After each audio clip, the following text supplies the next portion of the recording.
Welcome to the Unpacking It Live podcast presented by Medi-Share. I'm Bryce Johnson. For the next hour, we will unpack sports, faith, and life with you and the Unpacking It community of sports fans. We've got a big show today. We've got to unpack this about Bill Russell. We've got a loaded tap drill. A couple interesting stories from training camp. I want to talk about NFL wide receivers, their contracts, and why in the NBA has there been this push toward positionless basketball, yet in the NFL, positions seem so much more defined. Why is that? Will that ever change? We'll unpack that a little bit. And in just a moment, we'll let you know what we're convinced of in regards to the Deshaun Watson story. And it has taken a lot of crazy turns, and the latest is he's going to be suspended for 6 games. And so it looks like it doesn't necessarily affect his bigger contract with the Browns too much. But where do we come out on this, especially as followers of Jesus and sports fans and Browns fans and just NFL fans? What do we think? And so I'll be curious your thoughts as well. And we'll do that during our I'm Convinced segment. Thanks, everybody listening on YouTube, Facebook, Twitter. You can find us at Unpacking It. And then also, we do encourage you to check out Fantasy Football Fellowship. So it's that time of year. It's now August officially, and we are gearing up for Fantasy Football Fellowship this fall. So a couple different options for you. One, go to fantasyfootballfellowship.com. Check out all of our great content. Some of the content's free. Some of it you can become a member and get access to all of our content. We encourage you to do league meetings throughout the season. So with your league, we also encourage churches to start fantasy leagues. Or if you already have a fantasy league at your church, check out the Fantasy Football Fellowship content so that you can use within your church, within your leagues throughout the season. If you say, hey, I'm looking for a league, we've got Unpacking It leagues for you as well. And so be on the lookout for that, and we'll give you more information about joining one of our 5 different leagues that we'll have this season. Coming up also on the show, we will say hello to our intern, Landon. So he's here today. Luke's here today. Luke's in Texas. Henry's in Connecticut. So we've got the full team here. Those of you listening, be sure to check out our chat. Henry's working the chat, so you can interact with him on there. Always appreciate your thoughts. Those of you that listen to the podcast later, appreciate your emails. Bryce at unpackingit.com. Let us know your thoughts on the show. We are brought to you by Medi-Share. So thankful to have Medi-Share as a partner. My wife and I, we've been members for over 6 years. Medi-Share is an innovative healthcare solution for Christians looking to save money without sacrificing on quality. And they offer programs for every budget. It's affordable, reliable healthcare that you can trust. Check out medishare.com/unpackingit. And it's been great for our family of 4, but they also have options for individuals and even businesses. And so the best part, on average, members save 50% or more on their healthcare costs. And so you can go to medishare.com/unpackingit. All right, Luke, it's Monday. I had a fun weekend. I ended up going to kind of the mountains of North Carolina and had the opportunity to speak at a church on Sunday morning and had a blast talking with them and sharing about Jesus and talking sports with a Sunday morning congregation. And the best part for me, maybe the oldest woman in the crowd, just based on you always have to be careful with that. But she was clearly one of the older women in the crowd. She came up and said, I can't wait for you to come back. And so, or come back next time. So that was encouraging. So that was a good way. All right. If I connected with maybe the oldest person in the crowd, hopefully some of the diehard sports fans in between connected as well. So that was a neat opportunity for me. Very thankful to Pastor Philip up there at the church in Fletcher, North Carolina. So there you go. Luke, how was your weekend, man? Well, I'll start with, that sounds like a very glass half full mentality of not reaching the younger generation. So positive spin on things, definitely. That's right. Oh, yeah. You got to. And there was one guy that comes up to me before the service and he goes, I don't like sports. He goes, I haven't He hasn't even watched the news in 2 years, and he's going, I'm a hillbilly. Nice. I don't care about sports. But he came up afterward and said, believe it or not, I just started reading Tony Dungy's Uncommon book. Hey. And I go, well, hey, well, we're others. But he appreciated what I said, and so did you try to relate to these mountain folks? Did you come in on your mountain bike in your Amazon hiking boots that you recommended to me with a little 5 o'clock shadow? That's right. Well, I'm clearly like a Charlotte guy. I grew up here. I'm a Charlotte guy through and through. But now I live outside of Charlotte. I live in a small town. I started listening to country music years ago. I went to App State in the mountains. I go mountain biking every year. So yeah, I can relate. I can relate to the laid back country folk. So me and Jim Carrey both can. So there you go. That was a treat for me as well. So in studio, we do have intern Landon, for those of you watching. And Landon, I didn't address this when you came in today, but I need to address it now. Well, I mentioned it briefly. Landon came to the office today. Now, there are other people that work at this office that aren't a part of Unpacking It. He walks through the hallways very boldly and confidently with not a lunchbox, but a plate with food on it. He brought a plate with food already on it. I mean, the shenanigans that have taken place this summer from intern Landon in regards to food is truly remarkable. So Landon, explain yourself.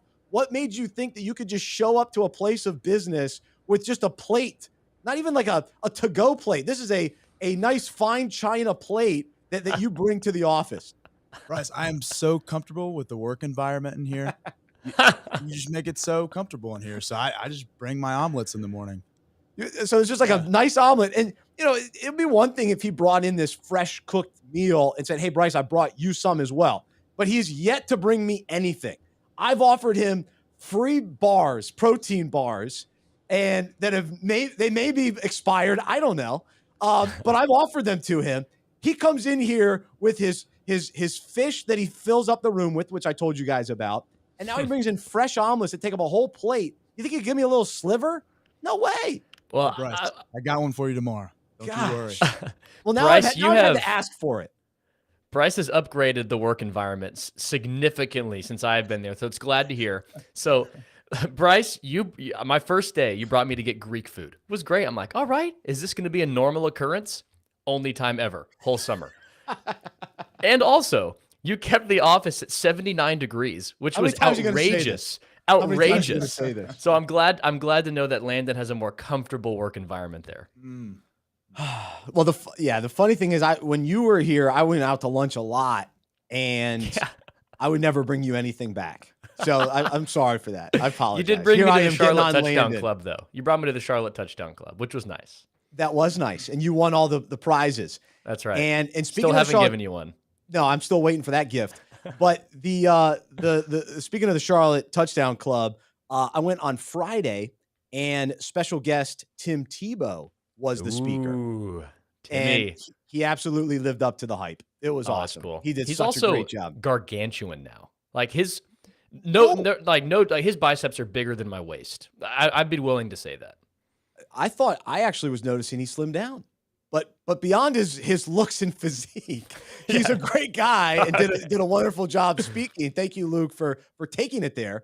But I didn't get to talk with him, but I did get a quick handshake. I did get to say, "Hey, great job." So that was how was his handshake game? Thankfully, I wasn't too intimidated. I felt like I came in solid and it was reasonable. Did you have this is the opportunity to redeem yourself on taking a picture with a celebrity, hand in pocket, or do you go arm around? Landon and I are very much team arm around. So did you have an opportunity to join the bright side? No picture opportunity. It was a quick handshake. He was moving. So that was it was good. It was cool. So got to make at least the acknowledgement, and hopefully he remembers me. Hopefully he remembers that handshake. Right, that's the key. Yeah. So anyway, those are the shenanigans. But we'll jump in today. We'd love to know your thoughts as a listener on this whole Deshaun Watson saga. We've touched on it here and there, and honestly, it's been sort of a kind of a roller coaster ride with him. And I want to use him kind of as a springboard, but I think there's a lot more to this story that we have to look at in kind of a bigger picture. And so we'll start there. That I'm convinced fans should not expect the NFL to be the moral police. And I understand that they have a personal conduct policy, and was reading a little bit about it. It says they can the commissioner can suspend a player where the league finds that the player's conduct imposes inherent danger to the safety and well-being of another person.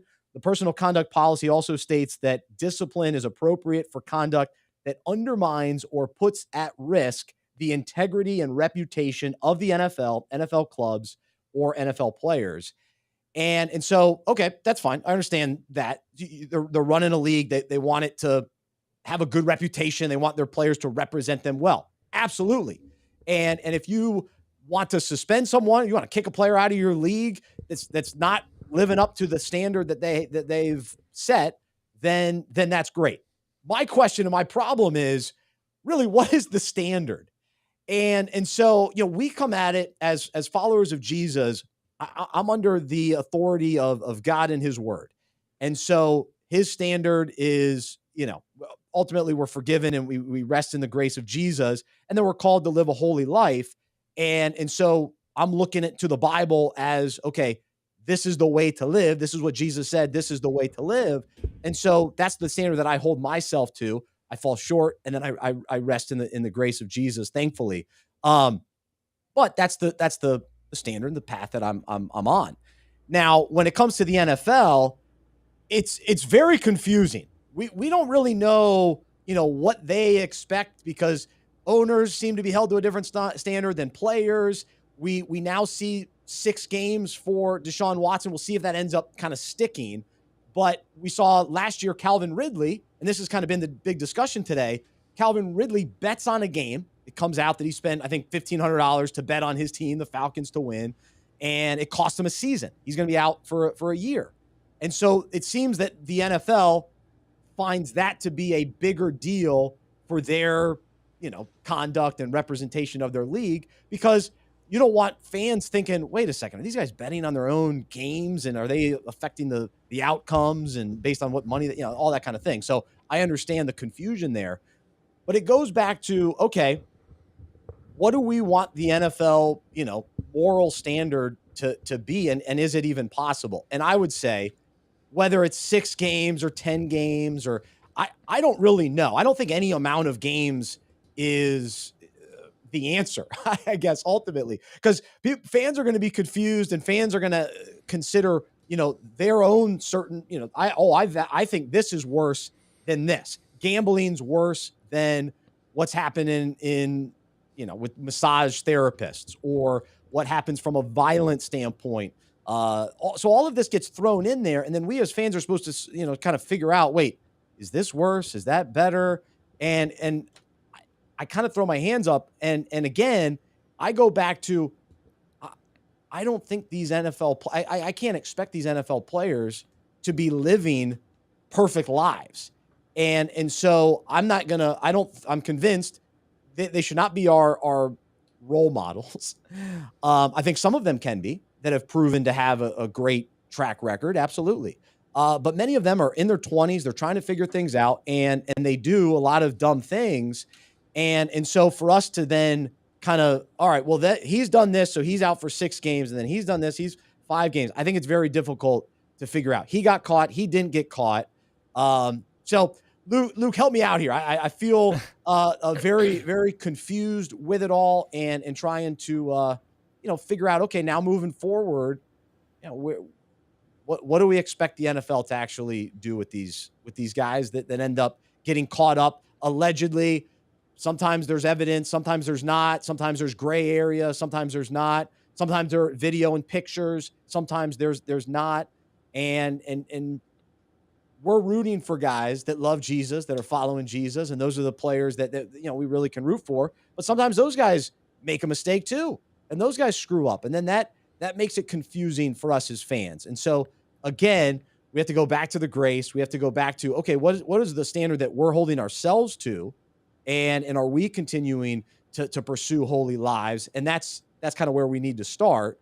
And then when it comes to our sports, it's, we're going to try to find guys to root for, and other players are going to let us down. And if the NFL decides to suspend a guy for 6 games, all right, fine. Then I've got to move on, and I'll determine when he comes back if I want to root for him or not, depending on the type of repentance, the type of acknowledgement of what they've done, and are they experiencing life change too? That's what we always want to see. Are they learning from the punishment? I think and are other players learning from the punishment that these guys go through as well? So, Luke, why don't you jump in? Sorry, man. No worries. It's really difficult. And I think a good starting place is, how should we view this as followers of Jesus? The first thing that comes to mind is our hope is certainly not in whatever morality the NFL legislates. That's something never to put our hope in. And I think your point on role models is important, because there's probably many people who live and die by the actions of their favorite athletes, their favorite teams. And at that point, it gets a little unhealthy there's way too much stock given in a team or a player's actions or successes or failures, to where our days, our weeks are ruined or decided by that. We've talked about this before, like if our team wins or our team loses and we have a horrible week because of it, well, maybe we need to take a look in the mirror, which certainly I've been guilty of that. But yeah, from another perspective is, how do you have an opinion on the 6 games, if it's too much or too little? I think that's difficult, because the NFL is not necessarily the moral police. I mean, the NFL as an organization has every right to decide, or at least consider, who do we want to be in our league. They, of course, are thinking through that. But also, Deshaun Watson is caught up in the laws of our country, and the legal system is navigating the situation. So it's not like, oh my gosh, our whole hope is, okay, what's the NFL going to do here? Are they going to make the right call? Well, they're not the number one legal system navigating this. Like he's going through the court, so it's not like we have to rely on the NFL. And I just don't know how you have an opinion on if 6 games is too much or too little, because this is a football. Yeah, because what's the basis? I don't know. And then it goes back to Calvin Ridley seems to be the convenient guy to compare this to. Yeah, but or it's even so different. Deshaun Watson with PED, or DeAndre Hopkins with PEDs. He's going to be suspended for how many games did he get? 6, 4, 6 games. Yeah. So now we're putting that on the same level. Yeah. And so it gets very, very interesting. And part of it too, I was listening to Ryan Clark on ESPN. It comes down to evidence. What kind of evidence is there? And that was some of the vagueness with Deshaun Watson. And Deshaun Watson continues to say, hey, I haven't disrespected anyone. And so, yeah, what are we supposed to do with, do you trust what a guy says, and to what extent? And that makes it tricky too. Well, it's difficult because, social things and politics and a huge sports league are inevitably going to collide with one another. And we love when athletes have platforms and use it wisely. But on the other end of the spectrum, like, how much do we expect an organization like the NFL to, 1, consistently legislate morality, and 2, to get it correct to some arbitrary standard that we set in our own minds? Because at the end of the day, whether we like it or not, it's a football league who, like you've said before, they care about their product and they care about making money. And that's ultimately their end goal. Do we want them to care about the right morals? Yes. But again, whose morals? And that's right. How well? And that's difficult because, everyone in the country is across the board on how they view Deshaun Watson and what's going on with his situation. And the NFL can't possibly make a correct decision. I don't know. It's too difficult to expect so much out of the NFL to legislate morality as a football league, or to do it correctly. And because for me, to me, the line that gets crossed from a lot of these guys, when we, even when we hear about these guys going to strip clubs, well, to me, that's crossing the moral line to my standard as a follower of Jesus. So then if that's the moral standard, then a lot of these guys they should be suspended. So that's why it gets it's just so tough for me to then say, all right, NFL, you got to come down hard on these guys. I don't know, because I would have different things that I would want them to push, and then other people would want certain things. And so you can't really keep all the fans happy. And so now everybody, is responding today. Oh, 6 wasn't enough, or 6 is too many, or kick them out of the league forever. And so it makes it hairy. Like, what's the NFL's responsibility in addition to the court system? Like, if a guy's going through the court system, what responsibility does the NFL have? Sometimes they've added to say, hey, we don't want our players like this. But is there consistency in that? That's the thing. It depends on – it kind of depends on the player. It depends on the timing of it. It depends on a lot of the outcry from it. So what do you guys think as listeners? We'd love to hear your thoughts. You can leave your comments wherever you're watching right now. You can email later. And let me be very clear. Listen, I don't know what did or did not happen, obviously, in these situations with Deshaun Watson and all these women that have come forward saying that something wrong happened. Now, if that is the case, I mean, he's got to get to the bottom of why that happened. And, I was reading something about he needs to get counseling, or like that's usually part of the deal when guys do get in trouble in the NFL. They have to go through some level of counseling. And I hope that he's willing to embrace that. But because he's stood by his innocence, he's not necessarily embraced that. So that gets that to me is a little tough too. I think we all need counseling to a certain extent, and so that can be very beneficial for all of us. I'm in favor of that. But especially when these guys get caught, get to the bottom of because something was still there, whether we have all the evidence or not. Something's there, something's not right. And let's make sure that nothing like this happens again. It's also interesting. Part of the ruling is they limited on what massage therapists he can use going forward. I thought that was interesting. There's a ruling about that. I don't know. They should. It's so difficult balancing how can the NFL legislate morality versus, and also upholding as a league. They, of course, can think through who do we want to play in our league. And we, of course, have a player conduct policy. That makes sense, just like any company or organization.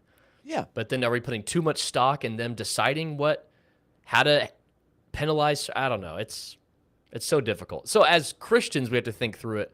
Ultimately, what's our hope in? How do we navigate it? We want justice. We want repentance for people who are in the wrong. And as sports fans, we have to maintain a certain level of detachment from watching these things, deciding our emotions, deciding our actions, I guess. Like, we can watch. Of course, what's going on. We're discuss it, but not to the extent of our hope is placed in, NFL better get this right, or our hope is gone. I can't trust them and their standards. I can't, because they represent and push a lot of things that I'm not necessarily in favor of. So, I'm going to watch my teams, and I'm going to root for the good guys as I know they're good guys. And I am also going to watch knowing that players are going to let me down. A 23-year-old is going to let me down, because if people were trusting in 23-year-old Bryce Johnson, I let you down too. So, I think we have to be reasonable in that as well, but also encourage, we also can't just accept NFL players being morons and doing stupid stuff in society. So they absolutely need to be held accountable, and they do need to be they need to be held to an NFL standard, but I just don't know what that NFL standard is. That's the problem. I would have it a much higher standard, but is that realistic, and is that really fair? I guess that's ultimately what I'm saying today. That's what I'm convinced. Because the NFL standard's very different than our local church standards on at what point do you need to call someone out on something. Very, very different. Yeah. So we can't look at the NFL like it's a local church. Absolutely not. No. But then also we can't just say you can't make any ruling, because that would be too far. No. That's so hard. for them to just say, "Oh yeah, Deshaun, he didn't do anything. Yeah, move on." I'm not saying that's the attitude. That's not helpful either. No. So, all right, a lot there. Love to know your thoughts. Appreciate some of the feedback already. Shout out to Steve in Oregon for his comments. Good stuff from you, Steve. Appreciate that. All right, we're gonna switch gears, and it's always sad when we hear someone passes away and a sports legend. Bill Russell, at the age of 88, passed away yesterday, and I want to talk about him and honor him a little bit today during our segment Unpack This. And what we do during Unpack This each week, if you're new to the show, we take a sports topic related to the Bible, related to our own lives, look at different parallels that come from the sports world that ultimately allow us to grow in our faith and understanding and take a look at biblical truth. And so today, as we look at some of the headlines in regards to Bill Russell, you go to the Washington Post, it says, Bill Russell was the greatest winner any sport has ever seen. Yahoo, Bill Russell, Boston Celtics legend and the NBA's ultimate winner, dies at 88. Sports Illustrated, everything was winning with him. Former Rockets coach mourns loss of NBA legend Bill Russell. And so there's no question that when you're talking about Bill Russell or reading about him or hearing about him, it's clear that his career and life, he knew how to win, what it took to win. And he experienced winning. And I want to focus on the court and what he accomplished as a basketball player and the fact that he won 11 NBA titles, 2 NCAA championships, an Olympic gold medal. And high school state championships too. Oh, is that right? Okay, I got to add that to the list. I missed that. So I saw a tweet from Hembo from ESPN. He's on that Get Up show. But he tweeted this. Bill Russell played 21 winner-take-all games in his career. NBA, Olympics, NCAA tournament. His teams went 21-0. 21-0. So those were game sevens. Those were, in the tournament, single elimination games and all that kind of thing. So absolutely remarkable. And so the winning mentality and his ability to say, or his ability to demonstrate, he knows what it takes to win. And on the basketball court, he always put himself in a position to help his team win. Whatever he needed to do individually, get rebounds, block shots, score, but then also making players around him better is evident. Now, as you would probably guess, I did not watch him play growing up. I didn't start watching basketball till 1994. I watched some of his highlights this morning. There you go. So you're impressive, up to speed. Yeah. But regardless, we can accept the fact that he was a winner and knew what it took to win. So let's talk about this in our own lives. We often hear about or maybe even research ourselves or listen to books or read books, listen to people talk about what it takes to win in life, right? We want to live in life. We want to live a victorious life. And we've talked about on the show, and I'm not going to necessarily go to this direction today, but ultimate victory is found in Christ because he overcame the cross and death and sin on our behalf.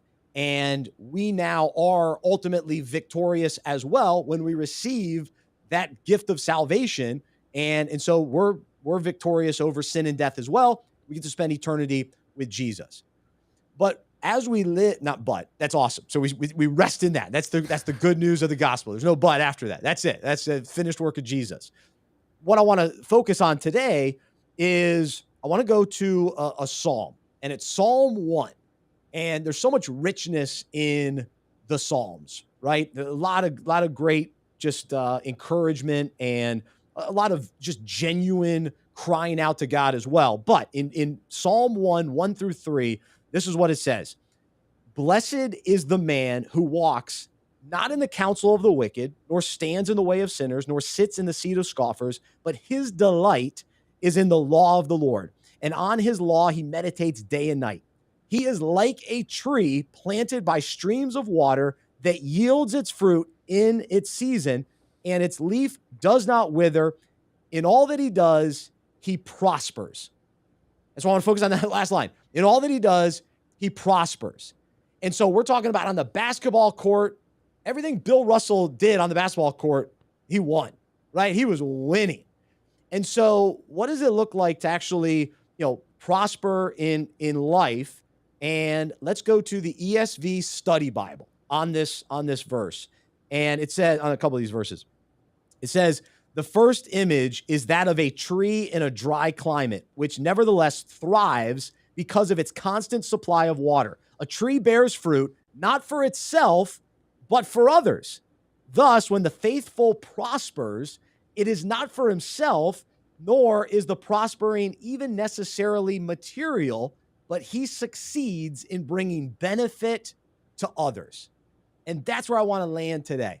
That's the encouragement that I feel for myself, and I hope that you can recognize as well today, is what it means to win, to have a prosperous life, to experience winning while we're still here on earth.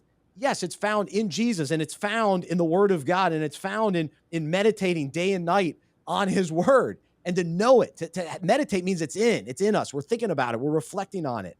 And we're continuing to have our roots deep down in who God is and our relationship with Him, and the wonderful chance that we have to follow Jesus day in, day out. That's our roots in the stream. Jesus is that stream. And so then what does it look like to say, okay, our life, there's a lot of fruit in our life. We're prospering. We're experiencing quote unquote success. Well, it's a lot more about helping other people and serving other people and laying down our life for other people. That's where the blessings come in life. That's the blessed life, is when it's not so me focused. It's not inward focused. It's focused on God and others, loving God and loving people. And so then a couple other verses to consider. In Proverbs, the generous will prosper. Those who refresh others will themselves be refreshed. Another verse in Proverbs, he who is generous will be blessed, for he gives some of his food to the poor. And so, okay, how do we win in life? Man, we put others ahead of ourselves. And going back to that tree that's prospering, it's got fruit for others, right? The tree doesn't need its own fruit. So it's a fascinating concept, but I love that Bill Russell always put himself in a position to win. And even going back to kind of what he's known for on the basketball court, he knew how to block shots and then hold on to the ball. A lot of times we'll see guys block shots and then it goes out of bounds. That's not really a great thing. Like, it's okay. It's nice to block a shot and it sort of resets that team's, the team's offense. But when you can block it and then grab it and then outlet pass for a fast break, now you're helping your team win. And so it's not just for the show, the block shot for the show. It's all about you. Oh, great block. No, it's get the block and then help your team get on the other end and score. And that's what Bill Russell was known to do and really mastered. And very few people actually can do that. But in our own lives, what are we doing to set up our teammates? What are we doing to, keep things moving forward? And are we just focused on, okay, how can I be successful? I want to be successful. I want to make more money. It's all about me, more and more and more. It's all about how big my personal platform can be. And look at me, look at how great this is. And if that's our mentality, we're not going to live a blessed life. Not what really matters, not fruit that really matters. Fruit that is rooted, that comes as a result of our lives being rooted in God's word and the life that he has for us. And that life is serving others. Because what did Jesus do? He came to serve others. He didn't come to be served. He came to serve others. And so if he's who we're following, if he's who our example is, then that's what we got to do. We got to lay down our lives. And it's hard. Trust me. We're just trying to survive every day. We're just trying to, get ours, right? I just got to get mine. I think we've talked about that on the show too. But that's our mentality. But what would it look like to really win in life, to be blessed, to experience blessing? It's putting others first. That's where real joy, that's where real blessing comes from. I'll give you this last verse, and then we'll get Luke's thoughts. So Paul, the Apostle Paul, wrote a lot of the New Testament. Of course, his life became all about telling people about Jesus and just he was sold out. all in on the gospel. And so he wrote this in 1 Corinthians, though I am free and belong to no one, I have made myself a slave to everyone to win as many as possible. So he was about winning souls to Christ. He wanted people to experience the transformation that he experienced. And so for us, is that our mentality too? It's serving people, but it's ultimately telling them that Jesus has changed our life and he could change yours. And so eternity is in the balance, and our souls are longing for the true God, the God of the universe, for us to know him intimately. And that happens through Jesus and through surrendering our lives and receiving the grace that we have because he went to the cross and rose again and paid the punishment for our sin. And so is that our mentality? Are we trying to win as many as possible? Because that's what real winning is. That's eternal winning. All this other stuff, and trust me, I've been caught up in it. I want more people to listen to the podcast. More. We got to get more listeners. We got to get more listeners. But beyond more listeners, we want people to know Jesus and follow Jesus. That's what matters. That's what success is. And so I talk to people, hey, how's Unpacking? And going, oh, is it successful? Or, oh, how many people are doing this or that? No. Are we being faithful to what God's called us to do? And are we seeking him above all else? And are we serving people? Are we, and I have to be accountable. Am I serving sports fans? That's winning. If you're listening today, I just want you to know Jesus and follow Jesus. I want that for my life, and I want that for your life. And so that we can continue to live this blessed life. Now we pass it on. Now we serve others. If Jesus has changed us, now we change others. If Jesus has given to us, we give to others. We give what we can. We give our lives. We give our money. We give our time. We give. Love, love, love. So there you go. That's what you can unpack today. That's the real winning life. So Luke, it's not, we're probably not going to get all the big numbers. Are people still listening? Is anybody still watching? Oh yeah. They want the 5 steps to becoming a millionaire or something. I don't know. And it's not that stuff's bad, but then again, we go back to the verse, the generous will prosper. So if you've got more to give, then great, keep it coming. Yeah. If you are successful in some of those worldly standards, that's nice too. Cool. That's not the ultimate, but that's nice. And then you're able to give. And we've got awesome people that are very successful in the business world that give to Unpacking It. And so I know they're experiencing blessing because of that. And then we're able to continue to bless people with the good news of Jesus. So jump on in, Luke. Yeah, it's a very encouraging reminder. To me, hearing that is, part of this is fear of man, and serving others is often forsaking the fear of man in us and the desire to please man. And there's a quote I read in a commentary this morning, reading through Romans, and I'm going to botch the quote, and I can't remember who it is, so bad credit here. But essentially, he says, humility before God is what leads to basically forsaking self-promotion before man. So this idea, relating it to serving, and Bill Russell being an incredible model of a team-first player, so much so that he didn't even show up for his Hall of Fame induction ceremony, and they had a private jersey retirement into the rafters, and he didn't even want his statue in Boston unless the Celtics agreed to fund a certain nonprofit.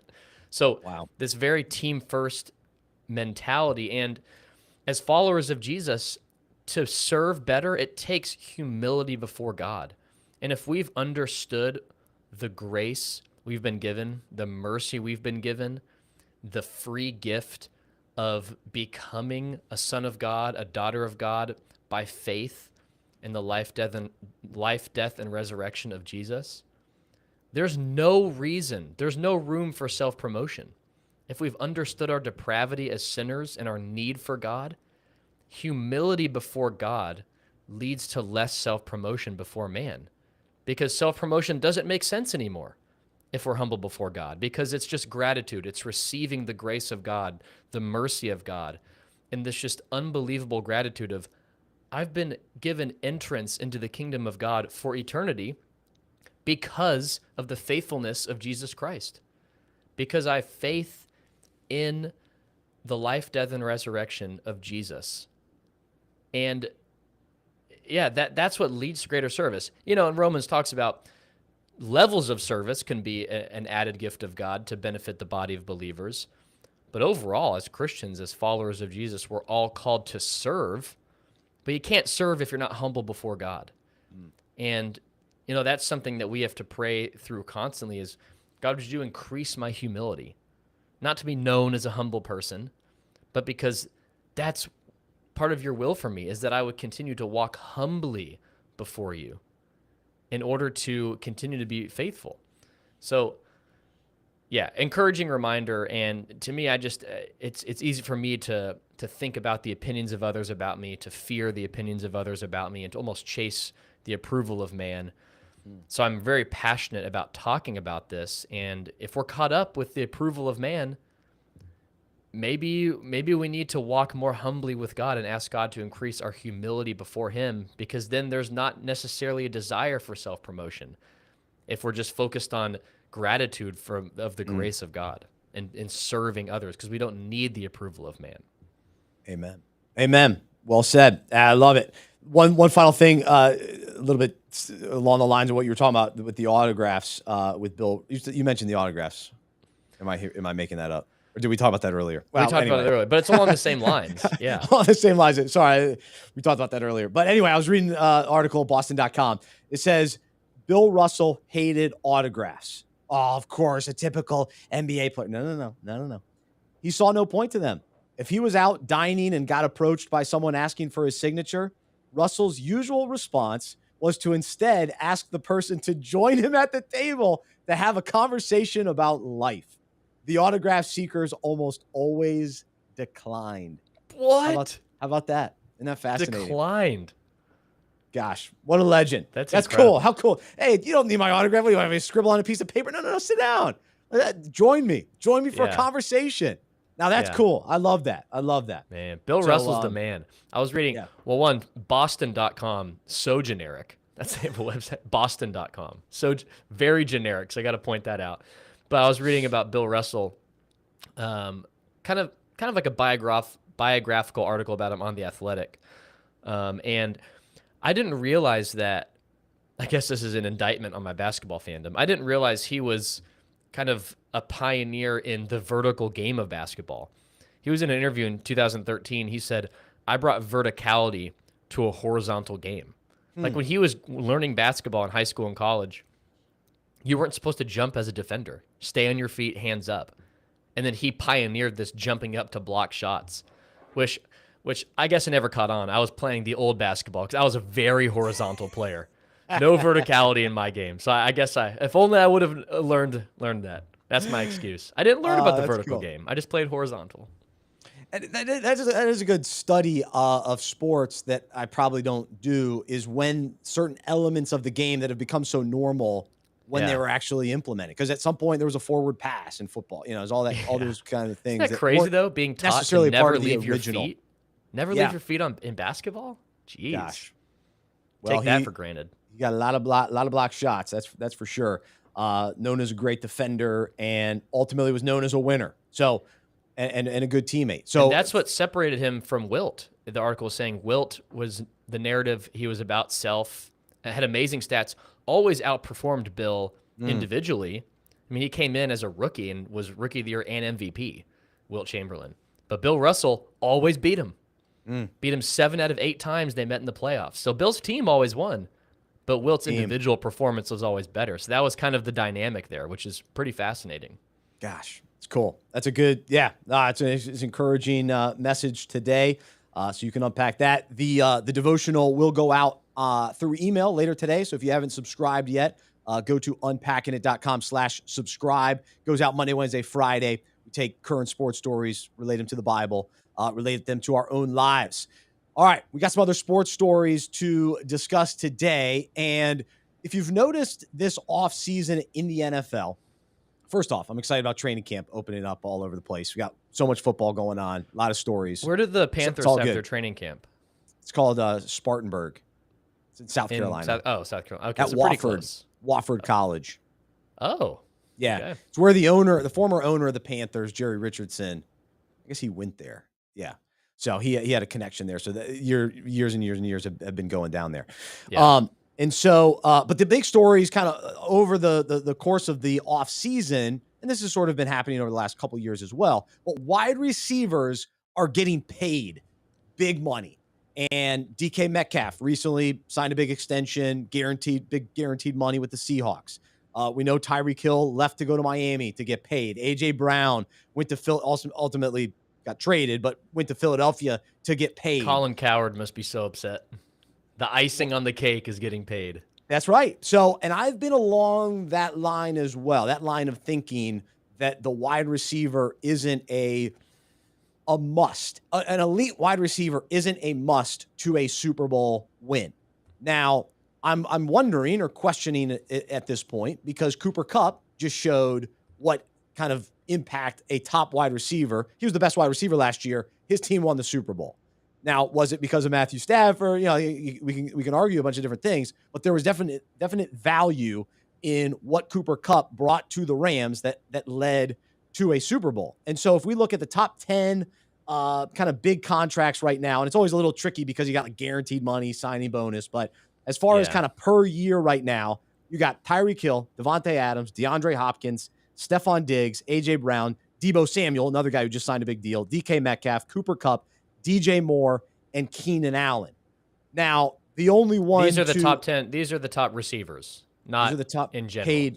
Top paid receivers. Top paid receivers. Top paid receivers per year. So Tyreek Hill, $30 million per year, down to Keenan Allen at $20 million per year. Jeez. And so Tyreek Hill won a Super Bowl with the Chiefs, and Cooper Kupp won a Super Bowl with the Rams.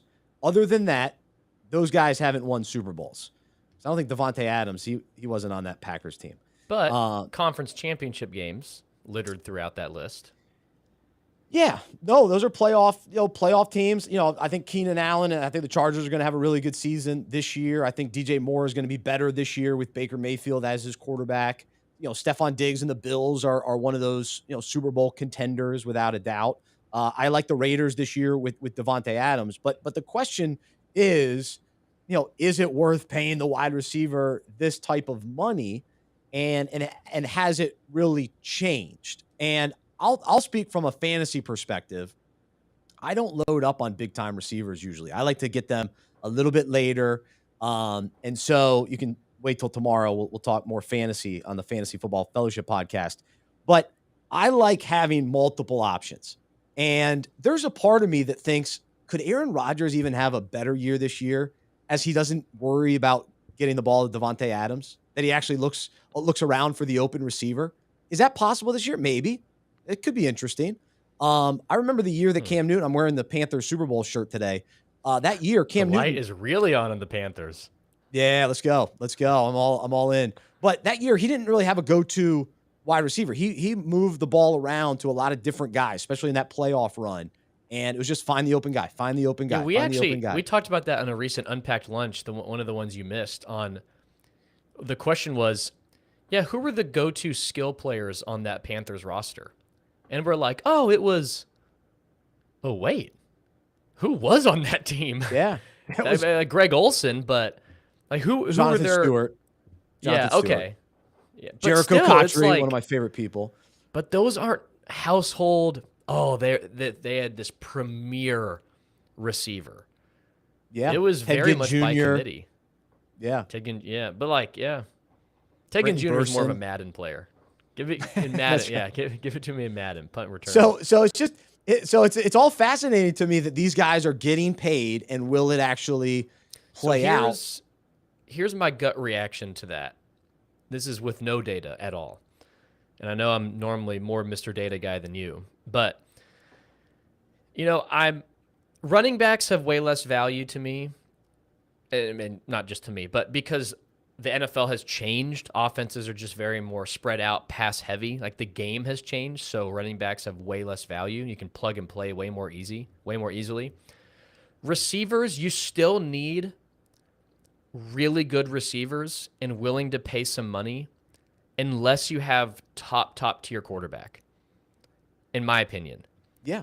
because Dak Prescott absolutely needs very good receivers. You're going to have to pay some money because if you give Dak Allen Lazard as your number one receiver, he's going to struggle. Aaron Rodgers can throw to anyone. Tom Brady can throw to anyone. There's a handful of quarterbacks that you can really spend dollars elsewhere, offensive line, really good defense, and be okay. But for a B-level quarterback, C-level quarterback, you're going to have to invest some money in receivers who make it way easier on the quarterback with route running, separation, talent. So I think Aaron Rodgers is going to be just fine. I don't think anyone's really concerned about, oh, man, Aaron Rodgers is going to really have to prove he's legit. No, come on. Well, really, the best case scenario is when you have a guy, still a quarterback, on his rookie contract. Yes, so absolutely. Like with the Chargers. So if you have Herbert, who's already a top 5 quarterback, if not better, and then you're paying Keenan Allen top 10 money. Yes. Tua down in Miami with Tyreek Hill. You've got A.J. Brown with Hurts. You've got Tebow Samuel with Trey Lance. You have to try to win now. That's the Seahawks won Super Bowl with Russell Wilson on his rookie contract. Yeah. They were able to fund the Legion of Boom on defense and a great team. The Cowboys, Dak's rookie year, that was the best window they had. You had a cheap quarterback who was good enough to win a Super Bowl and surround him with talent, pay more dollars. But once you have to pay your quarterback $45 million, that is difficult to do and then still have a really talented team around him. Unless you have a top 3 quarterback in the NFL, it's hard to get away with that. Yeah. No, it's very interesting, and especially with somebody like Tebow Samuel, who just signed a big deal yesterday, and we're kind of wondering what was going on in San Francisco, but they took care of it. And what makes him so unique is they relied heavily on his ability to run. And I think part of the concern with him and his contract is he doesn't want to run too much. He doesn't want his body to take a beating. He wants to get paid like a wide receiver and not take that kind of running back beating. But the thing is, he's so valuable because he runs the ball. Now, he's a great receiver, but he adds that value because of his ability out of the backfield. And so what a fine line that is for that coaching staff to figure out how much we use Samuel, but you don't want to overuse him. And then it led me to this kind of thought of, why aren't more elite players considered positionless? And will this always be the case in the NFL? Because it's the highest level. You've got to really hone in on one position. But I think like the emergence of pass catching tight ends over the last 10, 15 years, that to me, there's this a bleeding in between receivers and tight ends in a significant way. Yep. Then running back, wide receivers as well, because and you brought up this point earlier before the show. Growing up, it was just, all right, who are the athletes? And then they play a little receiver. Yeah, give them the ball. Just give them the ball. And same with the quarterback position too. It's just fascinating that we really haven't been able to see elite guys play positionless football.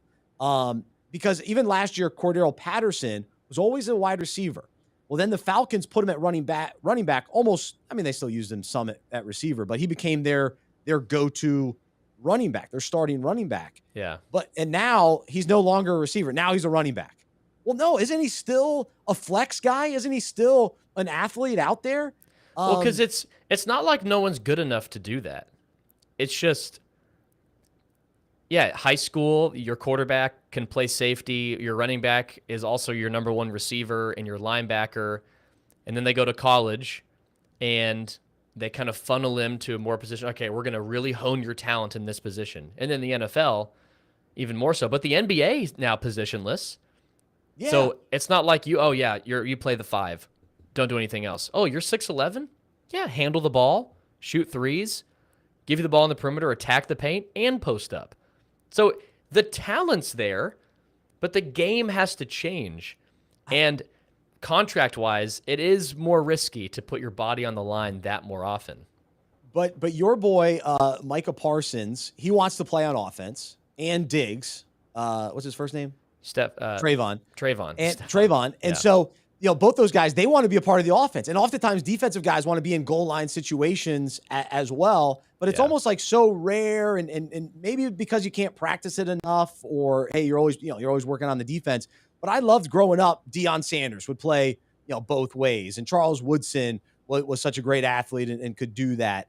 I want to see more of that. I like it. Julius Peppers used to go out and try to catch passes. What an athlete he was. So I guess I want to see more of it. And it seems like with Tebow Samuel's new contract, he's probably going to run less. Yeah. And is that all right? Is that okay? Is that good? People forget Tannehill was a receiver at A&M before being moved to quarterback. That's a good point. And was a good one, a good receiver. Well, he may need to consider that, because I look at that Titans team and I'm thinking to myself, all right, who's he going to throw to? Yeah. And can he still throw the way that he needs to? So. I want to know what other positions Landon played in his Division I days. Ooh, Landon. Landon is former collegiate football player. Yeah, I was strictly a linebacker. I was not a positionless player, as they call it. I was one position, and that was my position. Linebacker, all he does is eat. It's classic. He's a classic linebacker. Eat and play football. That's it, man. That's right. Football, I want ball. Were you positionless in swimming, Bryce? Oh, that's funny. That's funny. It's one lane, baby. One lane.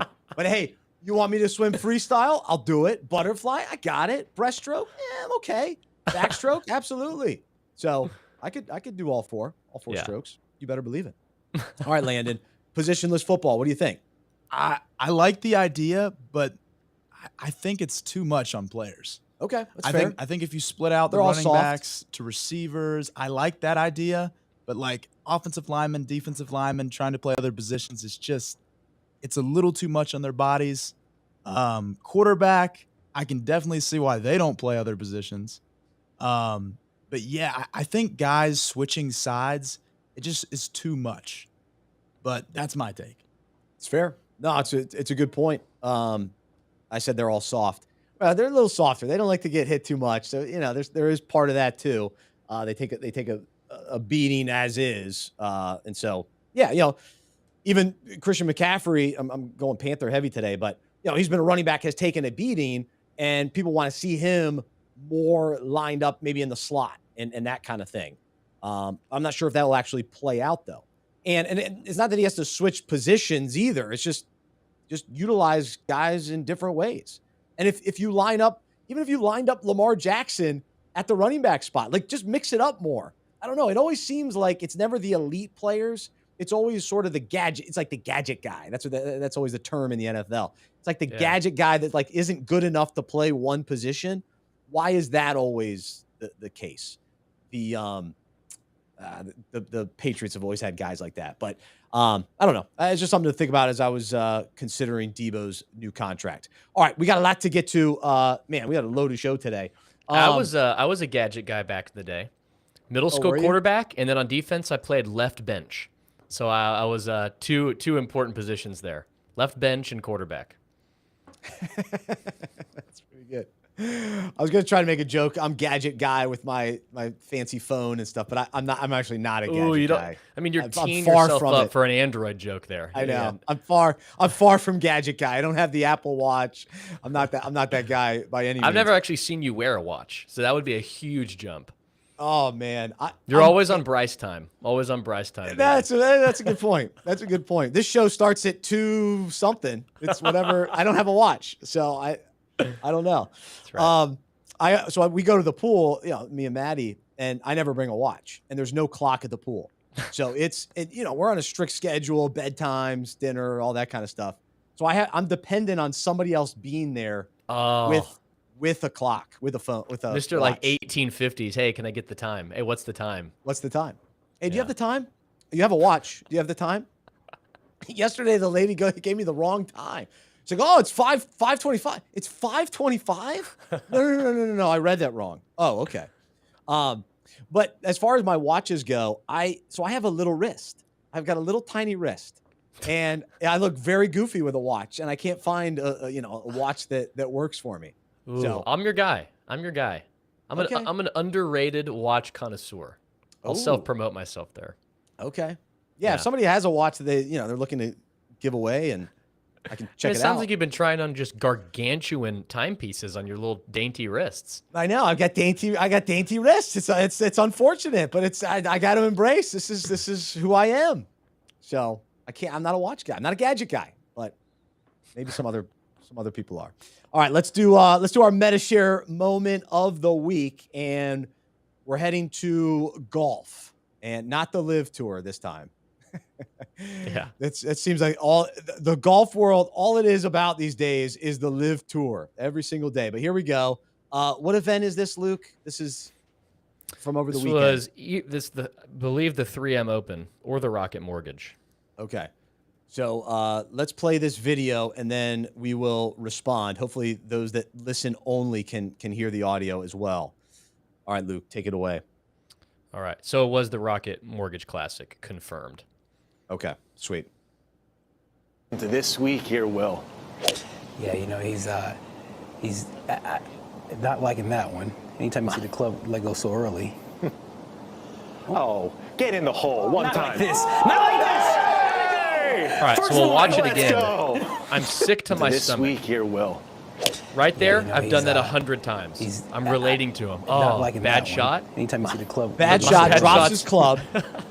Drops Oh, his club in get in the disgust. hole one Not time. like this. Hole in one. First Hole in one, one. let's go. I mean, that's just Unbelievable. crazy. All right, so it's Mark Hubbard, and he, it feels like it was a bad hit, par 3, 11th hole, and ends up getting a hole in one. So do we give him credit? Like, can you celebrate a hole in one that you thought you were gonna miss? It doesn't feel as like, good. what's the response? Not as satisfying. No, definitely not. That's Like a hole in one where you're going, all right, I'm putting this left of the pin. I'm going to try to land it about Let's go. 163, and it goes in. Great. But if you drop the club in disgust and it goes in, no, doesn't Ugh. count. You got to hit it well, again. I wouldn't go that You got to far. hit it again. Sorry, Mark. You got to know that thing's going in. I got to see some Yeah. confidence, not this negativity. So what's the Unacceptable. closest you've gotten to a hole in one? Because you're coming across as Mr. Hole in One cop right now. Does not count. Does not count. So, well, does putt count? That's Ooh. the key. Yeah, So I we're gonna have shared to my stop putt you right there. stories in recent Putt weeks. and but hole in one. Yeah, that's it. I promise that's it. I'm on a par 3. I'm looking to get in on 6 or 7 strokes. So Yeah. that's what we're working with there. So there you go. There's your Medi-Share moment of the week. If you were listening on the podcast, you can go search for Mark Hubbard. His miss hit results in a hole in one. Pretty cool video. So thankful for Medi-Share, our presenting sponsor here on the show. You can go to Medi-Share.com/unpacking it and figure out if Medi-Share is the right fit for you. It's been great for my family, and they've got affordable, reliable healthcare that you can trust. So Medi-Share.com/unpacking it. All right, let's bring on Henry Bieneme, and let's do a little tap drill. Thanks to Landon for his help with tap drill this week as well. But we will say hello to Henry up in Connecticut. And I was listening to some radio yesterday talking about the Giants. There is some hype about Saquon Barkley in the fantasy world. So he seems to be rising up the fantasy boards. So you got to be excited about your Giants. Oh, absolutely. What's going on, boys? What's up, Landon, in the background over there? I can always relate to the guys holding down in the background because we're the ones that make sure you guys like Luke and Bryce are always looking good and sounding good over there. So, but the Giants are. I'm going to thank my parents for me looking good. I'm not thanking Henry. I'm not thanking Henry. I got to thank my hair gel for looking That's good right. today. I can't be thinking. I'm definitely not thinking linebacker intern Landon.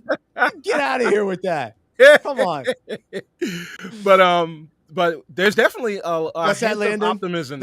Landon's jumping in here. You can thank me for the omelet tomorrow. There we go. Yeah. There we go. Oh, We'll see. We'll see. We'll hold out hope for that. All right. Sorry, Henry. Henry, I derailed you. Go ahead. No worries. There's definitely a hint of optimism around Giants camp up in Jersey over there for several reasons. One, Saquon Barkley is looking really good. this is his second year after his injury, and they say that it's the second year after a major injury is where the athlete starts to look like more like themselves.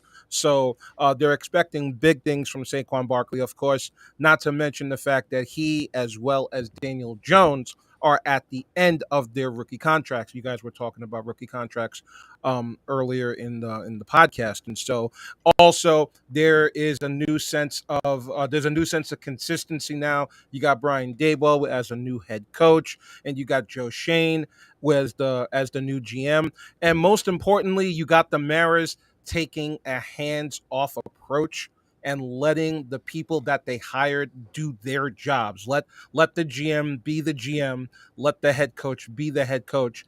And it sounds like there's a little bit of optimism. I'm not going to go as far as to say that they're going to take over the NFC East, but anything is better than 4-13 from last year. So there's your Giants breakdown. Thank you for that. I'll never ask again. No, that's good stuff. That's good stuff. They're one of the more interesting teams this year, just to see, will it be different? Will things be different this year? So absolutely. Good stuff, Henry. All right, man. All right, let's get to Tap Drill. First up on Tap Drill is our old friend Russell Wilson. Old face, new place, as they like to say. And did you see? Now we'll get to his jersey in just a moment, but did you see the tank that he came into training camp? The man looked like he needed a step ladder to get into that Jeep coming into training camp. But what everybody's talking about is him coming into training camp with his own jersey on. So, guys, what do you think of the big machine that he's coming in and coming into training camp with his own jersey? Seems like a little guy for a big car, but a big truck, a big tank. Yeah, is he 6 foot? Is he 6 feet? He's a smaller quarterback. You're coming in at under 6 foot. Can you really be driving a tank? The lineman. I'm okay with the lineman coming in with something like that. Yeah. But obviously Russell's got the money for it. But I'm a little concerned and just sort of like, wait, what? Why was he wearing his own jersey walking into training camp? And then he wore it. I guess it was understandable in the press conference. Maybe they go right to the press conference. I won't maybe hold that as much against him, but it seemed weird to me. Like, why not show up wearing a John Elway jersey saying, hey, I'm the best quarterback since John Elway has been here? So that, to me, that shows some respect. You don't need to be wearing your own The disrespect for jersey. Brock Osweiler. I will not tolerate the Brock Osweiler indirect slander. Get that out of here. Manning, I'm sorry, Peyton Manning was there, but that was a down. Well, he had a couple of big years there. He did not win them that Super Bowl. I don't like to think about Peyton leaving the Colts, but yeah, that's right. He was there. He was there as well. So now they finally, but think about all the quarterbacks in between Russell Wilson. Those are, it's been a tough few years for them, but a lot of optimism. I think they'll be very good this year. Wilson will have a great season, whether he wears his jersey or not. Bryce is already out on this because out of principle, he can't even stand grown men wearing jerseys. So, True. I'm a big jersey guy. I got 2 hanging behind me that get a fair amount of usage throughout the weeks. But your own jersey, that's a middle school move. That's a middle school move. Wearing your own baseball. Like, I would wear my baseball uniform hat to school, my own jersey in the parades. But grown man. Well, how did we feel about in high school? Maybe it was just at my high school, but all the football players would wear their jersey on Fridays for the game. Like, they'd wear it to school. Was that a thing? Oh, or was that for just the pep at my rallies school? or just for school? No, every Friday. They all wore their jerseys to school. We got to get Landon's thoughts here. So there's 2 things that our football players did. Well, thankfully, we did Jersey Thursday. So we'd wear, like, cool vintage jerseys. But I still could never get behind carrying that around the gallon of water to class in high school. So I guarantee Landon bought stock in that. Oh, got to get hydrated. Got my gallon of water going to Algebra 2. Let me tell you, Luke, everyone on the football team had that gallon. It was like some kind of ritual. You had to have a gallon to be on the football That's right. team. It was a cultural thing. It had nothing to do with hydration. It was for the culture. It was all about it. But back to the jersey wearing on Fridays. So our school, we actually had to dress up and wear suits. The classy move. The Much classy better. move. Much better. Yeah, so that was more of a middle school thing for me. The football on Fridays, football jerseys. What would you wear, Bryce? Would you get swim team go Speedos on Fridays? That's not very nice. You wear your Let's jerseys not throw with the just swimmers. shirtless and a Speedo. Yeah. Hey, Swim cap to class on Fridays. I don't even know what to say to that. 'Cause you find a way to bring up the Speedo. I mean, it's almost every week, and I don't want to go there. I don't want to go there. But now that you mention it, I guess the football players sometimes wore ties. I may be misremembering it. It was always funny though. I mean, you make a high school football team wear ties, and you're bound to get 30% with the short tie, the tie that barely reaches the belly button, and it's like, all right, just take it off. If you're gonna be Mr. Short Tie Guy, get that out of here. And then Merrill Hodge. That's right. And then you have the other 15% that wear the tie, but that has the shirt, the top button on the shirt open. Yeah. That's right. And then you have, and then there's always one. Why is there always one that wears the tie on the head? I mean, what is the significance of that? It's like I'm tie on head at weddings. I'm tie on head at weddings. Dance floor about 10 songs in. Once the electric slide comes on, Luke's ready to go. He's got his head. We're starting to get repetitive here. We got like 3 shows in a row with Speedo and electric slide within 5 minutes of each other. They go hand in hand. They really do. Absolutely. All right, save us, Henry. All right. One of our favorite ESPN programming is coming back. And on August 5th, the Ocho is coming back to programming. So starting August 5th, you're going to see events such as Corgi Racing. We have Corona Belt Sander races and the ever-popular Red Bull Paper Wings. So, guys, what are you going to be looking forward to with the upcoming Ocho programming? Oh, my goodness. You said that this was our favorite sports programming. You get out of here with that. I mean, I remember I was so desperate during the Rona when sports canceled, and I was watching cherry picking or cherry spitting. It was cherry pit spitting from the Ocho. Did you get into marble racing? I got into marble racing. Oh, yeah. That was a sad Wednesday afternoon. That was a productivity at an all-time high for Bryce during the Rona. Oh, God. Marble racing on Wednesday. Yeah. That's why he doesn't do lunches with people, because he's too invested in his marble racing. That's right. That's right. But no, I can't say that I'm into the Ocho programming. Dodgeball is still a classic. I tried to watch. I thought the air guitar was going to be cool, but it wasn't. It was not a great setup. And then have you seen, there's this new sport. I don't even know if it's a part of the Ocho. It's ping pong with a soccer ball that you kick and head with. Oh, yeah. Do we know the name of it? Well, you know the name of the sport? Every like pro soccer team, they'll do that. I don't know if it's technically training, but they spend a lot of their time playing that, and it's actually very fun to watch. It looks challenging. Yeah, it's interesting. I want to try it, but yeah, some of the other the Ocho stuff. There's like a pinball. I mean, it's craziness. It's funny that ESPN really gets behind it. So it's more. I'll tune in for just some, a little bit of laughing, a little bit of just check it out. We'll see. So there you go. You mean you guys aren't going to get into the corgi racing? I mean, they're corgis. I don't even know what that is. I don't know what that is. It's a long dog Bryce with isn't short a pet paws. guy. It's a long dog with short paws. Yeah. Oh, okay. Yeah, I'm definitely out on that. I'm not watching the dog show. I'm not doing that. I sneezed just watching it. Speaking of the dog days of summer, we're going over to Buffalo Bills training camp where franchise quarterback Josh Allen gets into a scuffle with defensive tackle Jordan Phillips. Now, Jordan Phillips is a late addition to the team, and these guys got into it. And we always hear of guys getting into fights in the middle of training camp.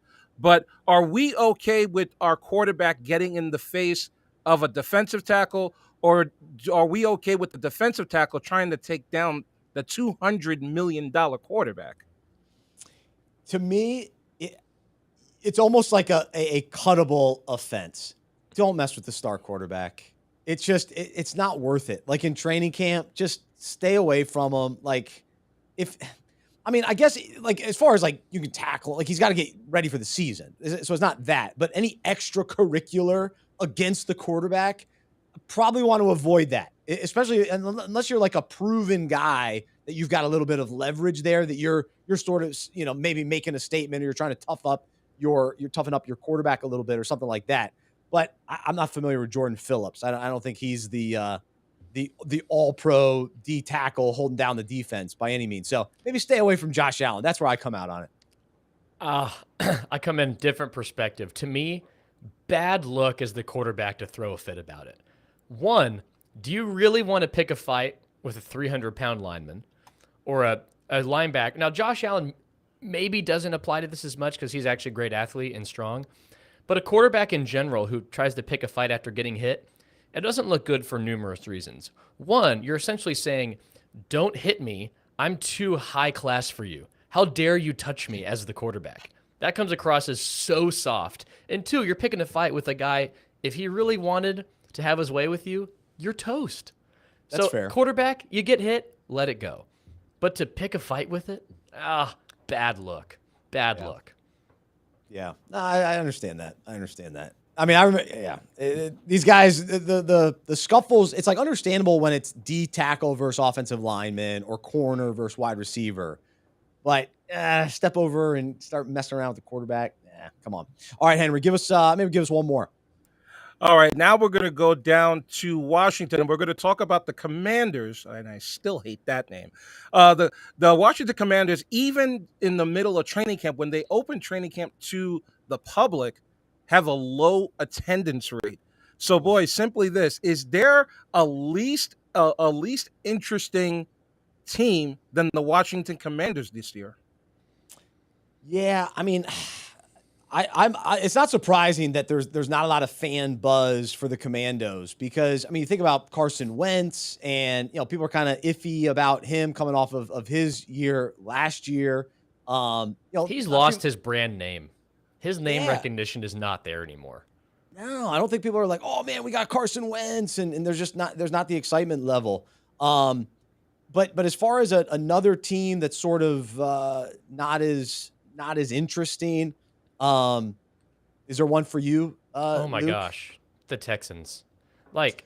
The Texans are so irrelevant. Like, at least the Lions, they're bad, but they're lovable. We talked about this a long time ago. I think you used the term lovable losers. The Lions are lovable. America's sweethearts. We're all pulling for them. The Texans, though, have a common fan, have a committed NFL fan name anyone on their roster. Yeah. They're just. Yeah. So I disagree. Yeah. I disagree because Interesting. I think, Davis Mills coming into his second season, is he going to show that he's a legit quarterback? He actually played pretty well under the radar. The Texans were more competitive than most people thought last year. Brandon Cooks was one of the best wide receivers. Nobody realizes that. They signed Marlon Mack. Does he have anything left in the tank? Could he actually come out and be a decent running back for them? So there's some intrigue, but as far as I can't wait to watch the Texans. Yeah, I'm with you on that. That's fair. But a team that's kind of boring to me, and maybe it's because of my Panthers love, but the Falcons. I guess there's a little intrigue to see if Mariota can kind of take back his career a little bit as a starter. There's maybe a little bit there. And then I would say the Seahawks. That's a pretty boring team to me. I don't see a lot of excitement coming from Seattle this season. It's got to be a long season, right? It's got to be a long season. So there you go. All right, the poor Washington team. Those guys, not much excitement there. They can't even get their fans. They don't know what's going on with their owner. They got a lot of talking about the moral standard there. They got some work to do in Washington, no question about it. But all right, Henry, great stuff. Appreciate you. Appreciate everybody jumping on the chat with Henry today. Thanks to Landon for all of his help. Thanks to Henry and Landon for making me look good, apparently. So I appreciate that, guys. I count on both of you for that. Luke counts on his backward hat. So we do need to identify that as one of Luke's, is that a flaw? Maybe. It's a flaw. Actually, I'm not blessed with the money to buy as much hair gel as in your budget. So that's not one of my discretionary income purchases. Well, according to Still Steve, on a hat. According to Steve, Luke has got the stash on point. That's right. He's really a fan of Luke's stash. Luke's got a strong mustache growing right now, so keep it rolling. Strong. But thanks everybody for listening today. We will be back next Monday. Check out the Fantasy Football Fellowship podcast on Tuesday. On Thursday, we've got an interview with Trey Burton. You know him from the Philadelphia Eagles, a part of the Philly Special. Awesome conversation with him that we will share with you on Thursday. The Devo goes out later today. You can subscribe on unpackingit.com.